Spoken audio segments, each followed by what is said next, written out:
Bienvenue dans ce nouvel épisode sur Esprit Conscient. Aujourd'hui, on va plonger dans un sujet qui nous concerne tous. Comment surmonter la peur de l'échec et transformer nos revers en opportunités. Alors, installez-vous confortablement, on a du pain sur la planche.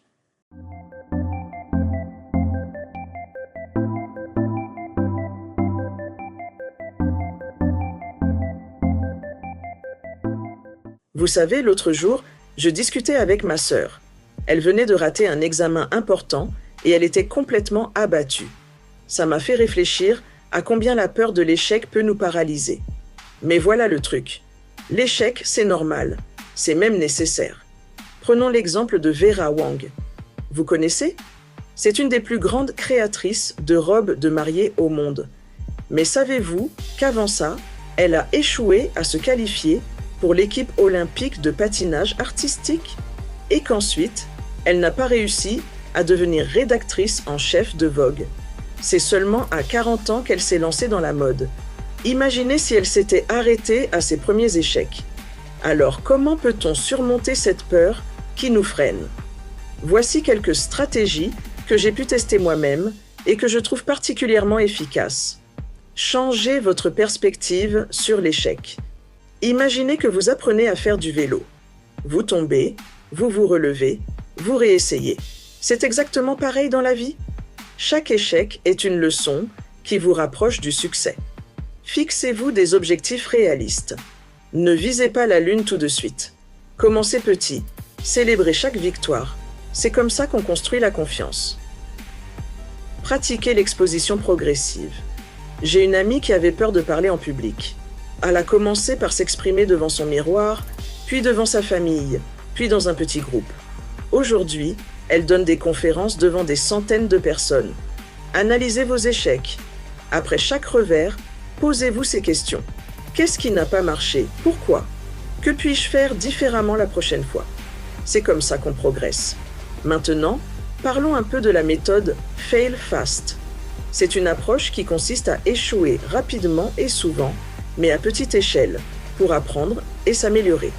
Ça peut sembler contre-intuitif, mais c'est super efficace. Prenons l'exemple de James Dyson. Vous connaissez les aspirateurs Dyson ? Eh bien, James Dyson a créé 5126 prototypes ratés avant de réussir. Il a embrassé l'échec comme partie intégrante du processus d'innovation. Et regardez où ça l'a mené.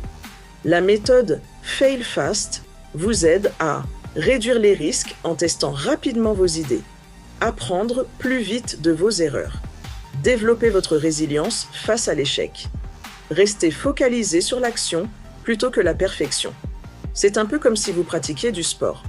Plus vous vous entraînez, plus vous devenez fort.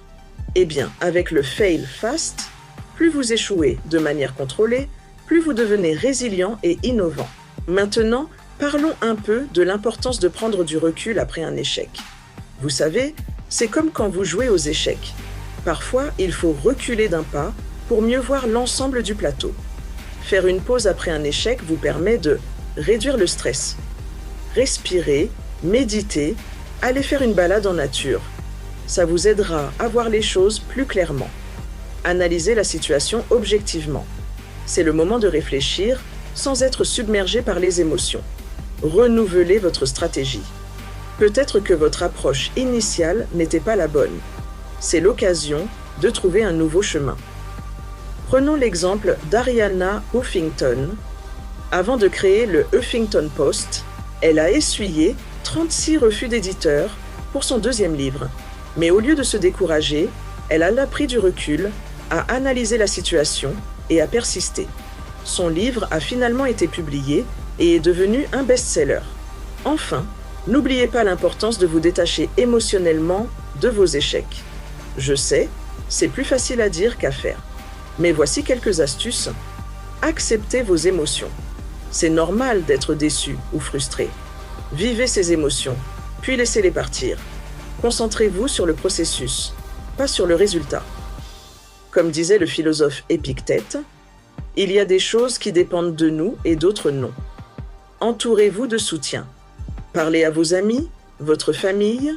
Leur perspective peut vous aider à relativiser. Vous connaissez l'histoire de Jack Ma, le fondateur d'Alibaba? Il a été refusé 10 fois par Harvard. Il a postulé pour 30 emplois différents et a été rejeté à chaque fois. Même KFC l'a refusé. Mais il ne s'est pas laissé abattre. Il a continué à avancer, à apprendre de ses échecs, et aujourd'hui, il est l'un des hommes d'affaires les plus influents au monde. Pour conclure, j'aimerais vous laisser avec cette réflexion. Et si, au lieu de voir l'échec comme quelque chose à éviter, on le voyait comme un tremplin vers le succès? Si on se disait « Super, une nouvelle opportunité d'apprendre et de grandir ». Ça peut sembler bizarre au début, mais avec le temps, ça deviendra naturel. Rappelez-vous, chaque grand succès est construit sur une montagne d'échecs.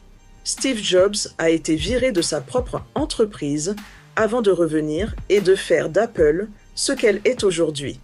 J.K. Rowling a essuyé de nombreux refus avant que Harry Potter ne devienne un phénomène mondial. Alors, la prochaine fois que vous faites face à un échec, prenez une grande respiration, souvenez-vous de tout ce dont on a parlé aujourd'hui et dites-vous « Ok, qu'est-ce que je peux apprendre de ça ? Comment est-ce que je peux utiliser cette expérience pour grandir et me rapprocher de mes objectifs ?» N'oubliez pas de partager vos expériences dans les commentaires. Comment gérez-vous vos échecs? Quelles leçons en avez-vous tirées? J'ai hâte de lire vos réponses. À la prochaine pour un nouvel épisode sur Esprit Conscient. D'ici là, ne craignez pas d'échouer, ayez peur de ne pas essayer. Prenez soin de vous.